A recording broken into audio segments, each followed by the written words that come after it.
¿Quién soy yo para que tú me hayas amado?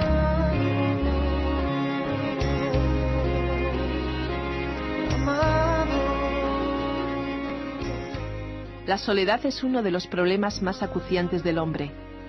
Es en la fragilidad de la vejez cuando este drama se agudiza.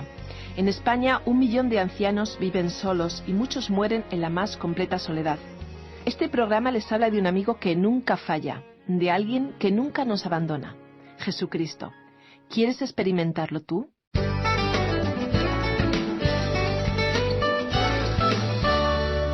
Nuestro pasaje bíblico de hoy se encuentra en el libro de los Proverbios, desde el capítulo 5, versículo 15, hasta el capítulo 6, versículo 15. En nuestro estudio de hoy, estimado oyente, volvemos al capítulo 5 de este libro de Proverbios que estamos estudiando. Y como dijimos antes, vamos a comenzar con el versículo 15. Usted recordará que en nuestro estudio anterior, en este capítulo 5, se mencionaba que este joven estaba recibiendo una lección en cuanto al sexo y se le aconsejaba que viviera una vida pura por el bien de su hogar. Destacamos que esta es la clase de educación sexual que Dios da y que la encontramos en este libro tan práctico. Antes de iniciar nuestra lectura de hoy a partir del versículo 15 de este capítulo 5, recordemos lo que decían los versículos 12 al 14 que nos describen la reacción de alguien que se arrepintió por no haber escuchado un consejo. ¿Cómo pude aborrecer el consejo? ¿Cómo pudo mi corazón menospreciar la reprensión? No escuché la voz de los que me instruían, ni a los que me enseñaban incliné mi oído. Casi en el colmo del mal he estado, en medio de la sociedad y de la congregación. Recordemos, estimado oyente, que Dios no puede ser burlado. Lo que usted siembra, eso es precisamente lo que cosechará. Y Dios describe en este pasaje cómo será el final de una vida malograda. Creemos que nuestra sociedad actual está cosechando lo que ha estado sembrando. La burda inmoralidad es el resultado de la falta de enseñanza de la palabra de Dios. Este pasaje presenta el lamento que no tiene respuesta, el remordimiento por no haber sabido dar importancia a los consejos, por haberlos despreciado, por haber sido rebelde. Estimado oyente, esto nos recuerda nuestro estudio de los libros históricos del Antiguo Testamento, donde vimos las reiteradas advertencias de los profetas en cuanto a la dureza del corazón de los israelitas y los anuncios del castigo que se avecinaba. Al fin, ellos también tuvieron que soportar las consecuencias trágicas de su rebelión. Por ello, viene bien escuchar aquella solemne advertencia del salmista en el Salmo 95, versículos 7 y 8. Si oís hoy su voz, no endurezcáis vuestro corazón.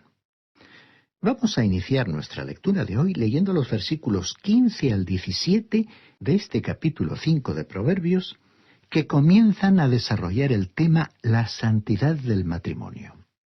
Bebe el agua de tu propia cisterna, los raudales de tu propio pozo. ¿Acaso han de derramarse tus fuentes por las calles y tus corrientes de aguas por las plazas? Serán ellas para ti solo, no para los extraños que estén contigo. Es decir, que su descendencia debería venir de su propia mujer y no de otra. Y continúan diciendo los versículos 18 y 19. Sea bendito tu manantial y alégrate con la mujer de tu juventud, sierva amada, graciosa Gacela. Que sus caricias te satisfagan en todo tiempo y recréate siempre en su amor. Estos versículos describen el amor en el matrimonio y la palabra de Dios deja en claro que el amor físico y sexual en el matrimonio han de ser santificados y elevados a un nivel muy alto. En otros tiempos estos temas se consideraban prohibidos, como si fueran algo sucio o inmoral, incluso entre personas casadas. ¿Ha observado cómo describe Dios el amor físico en el matrimonio? Lo eleva al nivel más alto. Recordemos que el matrimonio fue proyectado por Dios mismo y dado a la familia humana para el bienestar y beneficio de la humanidad. Una parte de la inmoralidad de nuestro tiempo consiste en librarse del matrimonio. Ahora, para el Hijo de Dios, el hogar cristiano es una figura de la relación entre Cristo y la Iglesia. y no puede haber una relación más elevada y santa que esta. Es por tal motivo que resulta alarmante ver que de forma creciente hasta las parejas cristianas se están separando. Esto debería llevar a los dirigentes y responsables de las iglesias a orar intensamente a Dios, con un sincero deseo de averiguar qué está mal. Esta es una indicación más de que la palabra de Dios no está afectando a la vida de los cristianos, no está influyendo sobre los miembros de la iglesia. Dice la carta a los Hebreos en el capítulo 13, versículo 4.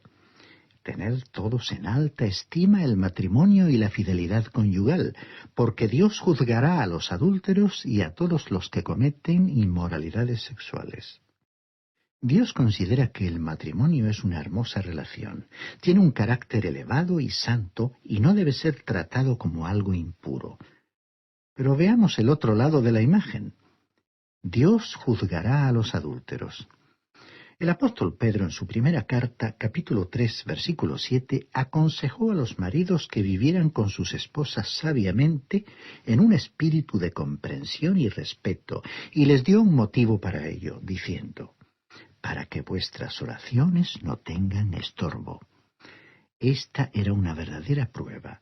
Cuando el esposo y la esposa viven de tal manera el uno con el otro, que tienen alegría y confianza, y pueden arrodillarse, orar juntos y amarse, esa relación entonces representa la relación entre Cristo y su Iglesia. Podemos asegurarle, estimado oyente, que Dios puede bendecir y lo hará a ese hogar. Esto es muy importante. Bien, volvamos ahora al libro de Proverbios y en este capítulo 5, versículos 20 y 21 leemos: ¿Por qué, hijo mío, has de andar ciego con la mujer ajena y abrazar el seno de la extraña? Los caminos del hombre están ante los ojos del Señor y Él considera todas sus sendas. Este es un versículo interesante. Los caminos del hombre están ante los ojos del Señor y Él considera todas sus sendas. Tenemos que reconocer que Dios nos está observando todo el tiempo. Siempre estamos bajo su mirada. Hay personas que tienen por costumbre blasfemar y maldecir todo el tiempo, pero se reprimen cuando están ante cristianos y si se les escapa alguna maldición piden disculpas por el lenguaje utilizado. Pero a estas personas se les debe decir que no se deben preocupar por quienes las estén escuchando, ya que Dios es quien les está escuchando todo el tiempo. Otra versión traduce este versículo: el Señor está pendiente de la conducta del hombre, no pierde de vista ninguno de sus pasos. Y pensamos que Él se pregunta por qué usted actúa en la forma en que lo hace y por las cosas que dice. Continuamos leyendo los últimos versículos del capítulo 5 de Proverbios, el 22 y el 23. Apresarán al malvado sus propias iniquidades, retenido será con las ligaduras de su pecado. Él morirá por falta de disciplina y errará por lo inmenso de su locura. Dios dice que habrá un día para rendir cuentas, de hacer frente a nuestra responsabilidad, el día del justo castigo. Se está acercando el día de pago. El hombre puede pensar que en el asunto de su pecado se está saliendo con la suya, pero no es así. Su propia maldad, sus malas obras le aprisionarán y quedará sujeto por las cuerdas de sus pecados. Y ahora llegamos al capítulo 6 del libro de Proverbios. Este capítulo abarca muy diversos temas. Comienza con algunos consejos apropiados para cristianos y no cristianos sobre el mundo actual de los negocios. Estos son simplemente buenos principios comerciales. Así que vemos que Dios ha dado muchos buenos consejos para toda la humanidad, para aquellos que son salvos y para los que no lo son. Vamos a leer entonces los versículos 1 y 2 de este capítulo 6 de Proverbios, que comienzan a exponer estos buenos principios comerciales. Hijo mío, si has salido fiador por tu amigo o le has empeñado tu palabra a un extraño, te has enredado con las palabras de tu boca y has quedado atrapado en los dichos de tus labios.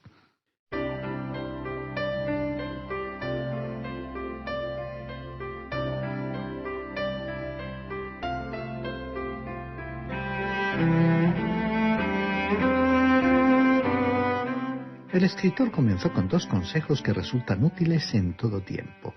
No firmar un documento a un amigo y no ponerse en sociedad con una persona extraña. Y el hombre que no es salvo puede seguir este consejo, pues le resultará provechoso. El segundo versículo indicaría que una persona se ha estado jactando. Aparentemente, una de las razones por la cual un hombre firmará un documento conjuntamente con otra persona es aparecer como una persona solvente y reconocida en el ambiente financiero. Pues bien, aquí se nos dice que debemos tener cuidado con esas personas. Leamos ahora el versículo 3 de este capítulo 6 de Proverbios. Haz esto ahora, hijo mío, para librarte, ya que has caído en manos de tu prójimo. Ve, humíllate, importuna a tu amigo. Otra versión traduce la última frase de este versículo 3. Ve corriendo y humíllate ante él. Procura deshacer tu compromiso. En ese caso, nadie debe tener temor de dirigirse a esa persona y resolver el problema aclarando las cosas. Asegúrese de conservar a sus amigos y de tener cuidado con sus enemigos. Esto es exactamente lo que dice aquí, y esto se volverá a repetir otras veces. Continuamos leyendo los versículos 4 y 5. No des sueño a tus ojos, ni dejes que tus párpados se cierren. Escápate como una gacela de manos del cazador, como un ave de manos del que tiende trampas. No se demore en tomar la decisión, aclare la situación y resuelva el asunto. Usted es como un ave que ha sido cazada en una trampa, se ha firmado un documento. Aquí hay una clara advertencia. Pero ahora se nos presenta el lado positivo de este asunto. No solamente debería uno ser prudente en sus acciones comerciales y prudente en lo que dice en el ambiente financiero. Deberíamos aprender algo de la sabiduría de las hormigas. Veamos lo que nos dicen al respecto los versículos 6 al 8. Mira la hormiga, perezoso, observa sus caminos y sé sabio. Ella, sin tener capitán, gobernador ni señor, prepara en el verano su comida, recoge en el tiempo de la siega su sustento. Nos damos cuenta de que la hormiga es una buena maestra, y ella nos puede revelar grandes verdades. Una de las verdades es que ella es tan diligente en los negocios como el que más. Esto es algo que el Hijo de Dios debería aprender de la pequeña hormiga. La hormiga siempre se encuentra ocupada haciendo lo que es más importante para ella en la vida, que es acumular comida para el invierno, preocupándose por el futuro, y está sumamente atareada con ello. Creemos que uno de los grandes pecados en el día de hoy por parte del creyente es la pereza, incluso entre los cristianos implicados a veces en actividades cristianas. Tendremos que evaluar cuánto tiempo dedicamos a la lectura y el estudio de la palabra de Dios, haciendo provisión para nuestras necesidades espirituales actuales y futuras. ¿Qué lección la que nos puede enseñar hoy una hormiga? Y el escritor no ha finalizado con este tema y continúa diciéndonos algo más en los versículos 9 al 11 de este capítulo 6. Perezoso, ¿hasta cuándo has de dormir? ¿Cuándo te levantarás del sueño? Un poco de sueño, dormitar otro poco, y otro poco descansar mano sobre mano. Así te llegará la miseria como un vagabundo, la pobreza como un hombre armado. Ahora vamos a leer los versículos 12 y 13, que comienzan a presentar otra descripción, la del hombre malvado. El hombre malo, el hombre depravado, es el que anda en perversidad de boca, que guiña los ojos, que habla con los pies, que hace señas con los dedos. ¿Ha notado usted en algunas personas que todo lo que hacen, todos los gestos, tienen siempre una sugerencia grosera u obscena? Hay cristianos que en este aspecto son casos dudosos. En sus encuentros todo lo que dicen tiene un doble sentido, especialmente sus chistes, sus observaciones. Les divierten esas frases sugerentes y tenemos que aclarar que Dios ha hablado en contra de esas actitudes. Continuemos leyendo los versículos 14 y 15 de Proverbios capítulo 6. Perversidades hay en su corazón, anda pensando el mal en todo tiempo, siembra las discordias.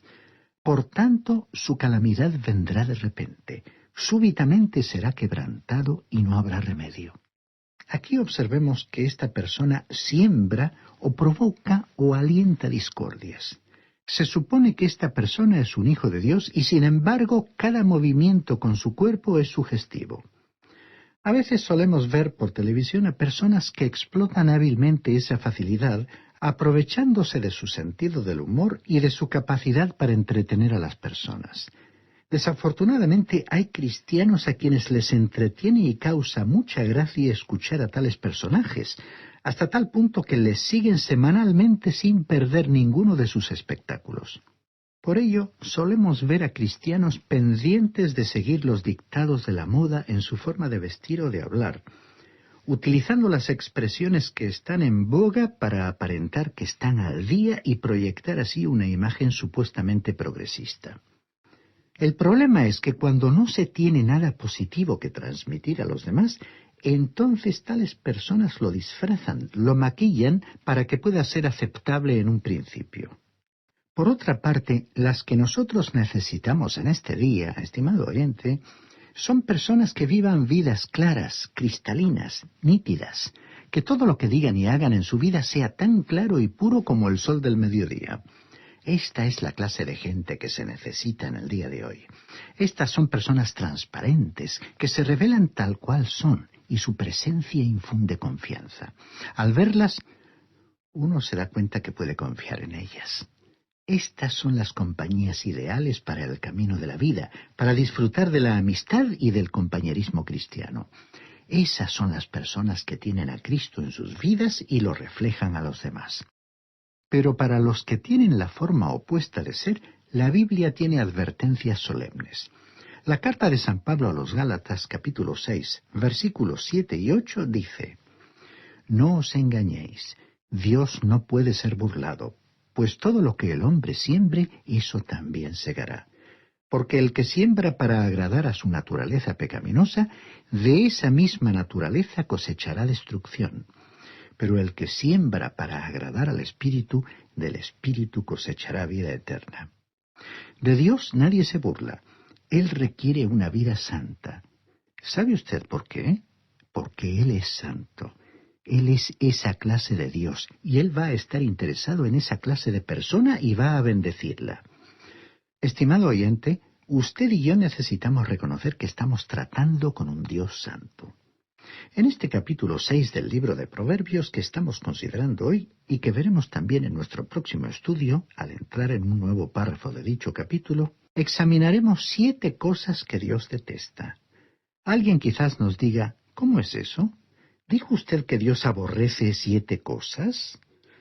Así es, estimado oyente. Bueno, alguien quizás diga, yo pensaba que Dios era amor, que solo tenía capacidad para amar.